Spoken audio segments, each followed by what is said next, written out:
소리가 커졌어요. 비롱소.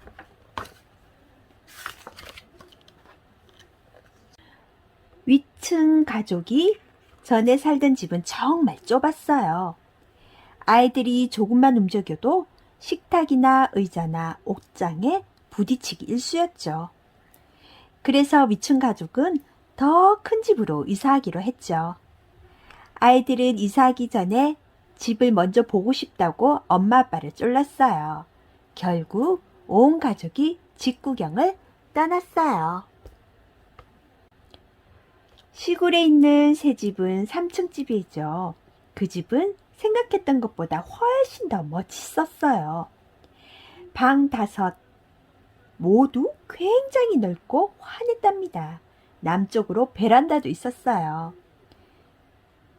위층 가족은 온 방을 돌아다니며 즐거워했어요. 자기들이 세상에서 가장 행복한 사람인 것처럼 큰 소리로 웃고 고함도 질렀죠. 식구들은 너무 기뻐서 손을 잡고 동그랗게 원을 그리며 춤도 추었죠. 야호! 야호! 우와! 랄랄랄랄랄라. 그때 초인종 소리가 났어요. 아빠가 말씀했어요. 손님이 오셨나 보다. 아빠는 껄껄 웃으며 기분 좋은 얼굴로 문을 열었죠. 문을 열자 웬 할머니가 다짜고짜 소리부터 꽉 질렀어요. 아니 도대체 왜 이렇게 시끄러운 거예요? 조용히 좀 해주세요. 천장이 다 무너지겠네. 아빠가 물으셨죠. 저 누구신지요? 할머니가 대답했어요. 아래층에 사는 사람이에요. 할머니는 휙 돌아서 층계를 콩쾅거리며 내려가더니 문을 요란하게 닫았어요. 아빠가 등 뒤에 대고 소리쳤죠. 기분이 너무 좋아서 그런 겁니다. 엄마와 아이들은 아무 말도 없이 우두커니 꼼짝도 하지 않았어요. 아직 한 번도 그런 일을 겪어본 적이 없었거든요. 집까지 쫓아와서 그런 심한 말을 하고 간 사람은 한 명도 없었죠. 즐거웠던 마음이 다 사라져 버렸어요. 위층 가족은 새 집에서 나와 다시 집으로 갔죠. 집으로 가는 동안 모두들 한마디도 하지 않았어요. 얼마 뒤 위층 가족은 이삿짐을 싣고 새 집으로 이사를 했어요. 새 집에서 처음으로 잠을 잤어요. 카펫을 새로 깐 새 집은 더욱 멋져 보였죠. 아빠가 말씀했어요. 카펫은 집안을 아늑하고 따뜻하게 하는 것 말고도 발자국 소리를 덜 나게 하는 효과가 있어. 이제 아래층 할머니가 쫓아 올라오는 일은 없을 거야. 그러나 할머니는 다시 올라왔어요. 한 번도 아니고, 2번도 아니고, 3번도 아니었어요. 날마다 올라와 아이들에게 잔소리를 했댔어요. 그것도 모자라 커다란 빗자루로 천장을 쿡쿡 찌르거나 난방기를 시끄럽게 두드리곤 했어요. 아이들이 큰 소리로 웃거나 뛰어다니거나 울기만 해도 할머니는 곧장 뛰어 올라왔답니다. 할머니가 올라와 한바탕 소란을 피우고 가면 엄마 아빠는 속상했어요. 그래서 아이들은 할머니가 뛰어 올라올 일을 절대로 하지 않기로 결심했죠. 언제든지 아주 조용히 있기로 한 거예요. 하지만 가끔은 결심대로 되지 않을 때도 있어요. 그런데 어느 날 형이 깨를 하나 냈죠. 큰 소리로 웃거나 울 일이 생기면 아래층 할머니가 듣지 않도록 쿠션으로 입을 틀어막기로 한 거예요. 하지만 그것도 소용이 없었어요. 오히려 그렇게 하면 집안이 더 시끄러웠거든요. 어느 날 위층 아이들이 아래층 할머니가 낮잠 자는 시간에 화장실 변기물을 내렸어요. 단지 그랬을 뿐이었는데 아래층 할머니는 벌컥 화를 냈어요. 그러자 엄마는 더 이상 참을 수가 없어 소리를 꽥 질렀어요. 여기는 사람이 사는 집이지 생쥐가 사는 집이 아니야. 화가 난 엄마는 눈물까지 흘렸어요. 아이들은 결심했죠. 뭔가 대책을 세워야 해.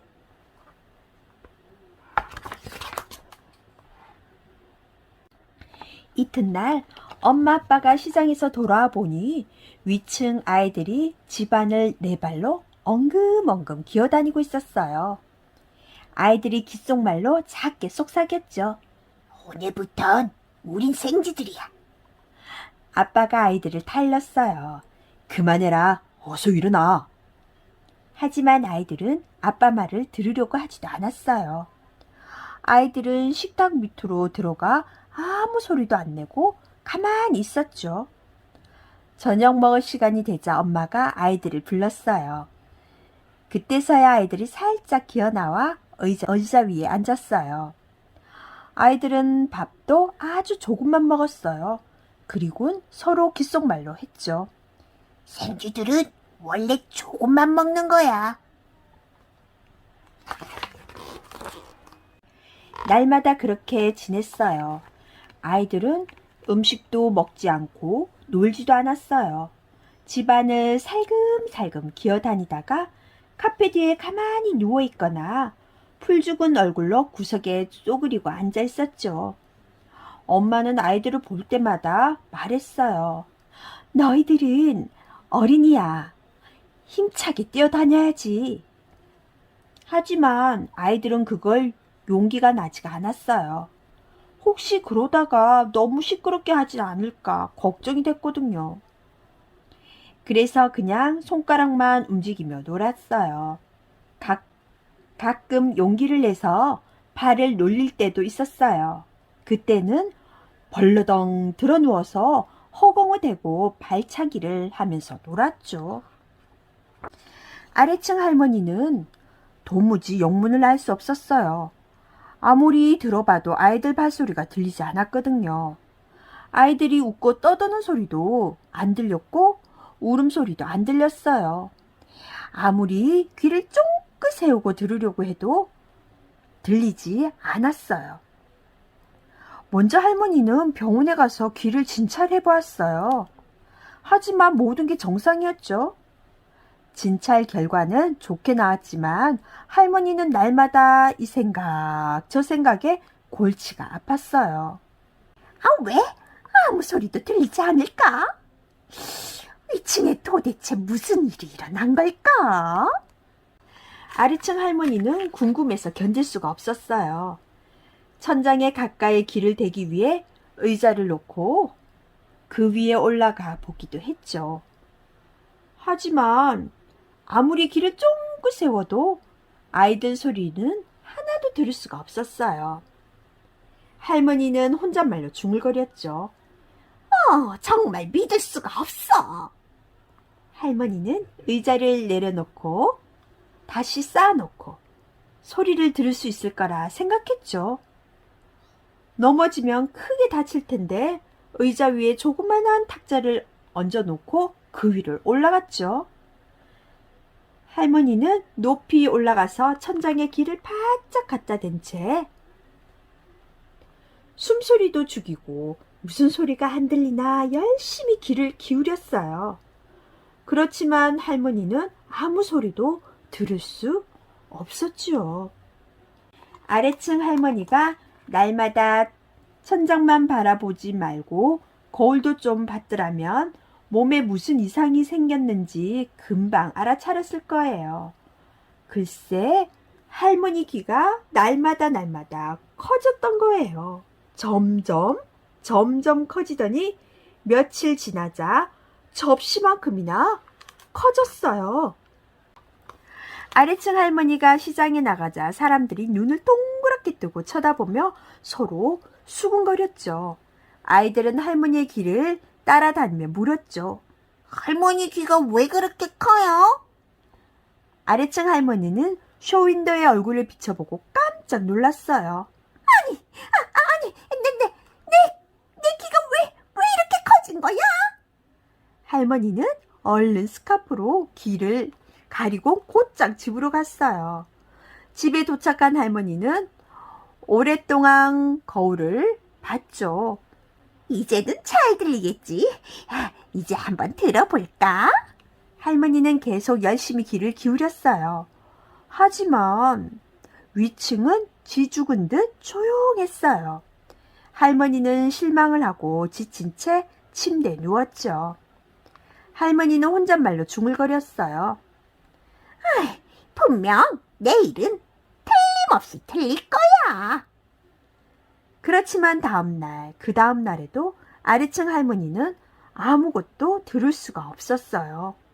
들으려고 애를 쓰면 쓸수록 귀만 점점 더 길게 자라났거든요. 귀는 점점 자라서 후라이팬만해지고 마침내 바닥에 질질 끌릴 정도로 길어졌어요. 그래서 할머니는 의사를 집으로 불렀지요. 의사는 할머니 병을 금방 알아차렸어요. 의사가 말했어요. 들리지 않는 소리를 들으려고 너무 애를 썼군요. 그래서 병이 났습니다. 못 들어서 생긴 병. 억지로 애를 쓰다 보면 귀가 견디지 못하거든요. 그래서 귀가 이렇게 엄청나게 커버린 거예요. 그런데 도대체 무슨 소리를 들으려고 그렇게 애를 썼습니까? 할머니가 말했어요. 위층에서 나는 소리요. 의사가 말했죠. 그렇다면 위층 사람들에게 부탁하는 수밖에 별 도리가 없겠군요. 의사는 종이에 뭔가 적고 나가서 돌아갔습니다. 아빠는 우체통에 의사가 쓴 쪽지를 들여다보며 깜짝 놀랐어요. 아빠가 종이에 적힌 내용을 식구들에게 읽어주었어요. 아래층 할머니가 못 들어서 생기는 병을 걸렸습니다. 이 병은 시끄러운 소리를 들어야 나을 수 있습니다. 도와주시기 바랍니다. 이러쿵 저러쿵 의사 올림. 위층 가족은 아래층 할머니를 도와주기로 했어요. 아이들은 모처럼 마음껏 뛰어놀며 깔깔깔 웃고 폴짝폴짝 뛰고 이방 저방 뛰어다니다가 엄마 아빠 손을 잡고 둥글게 원을 들으며 춤도 추었지요. 아래층 할머니는 귀를 쫑긋 세우지 않아도 잘 들을 수 있게 되었죠. 할머니는 귀 기울여 듣지 않아도 잘 들리니까 기분이 아주 좋았어요. 몇 시간이 지나자 할머니의 귀가 점점 작아지기 시작했어요. 크지 않는 소리를 들어도 귀가 계속 줄어들었어요.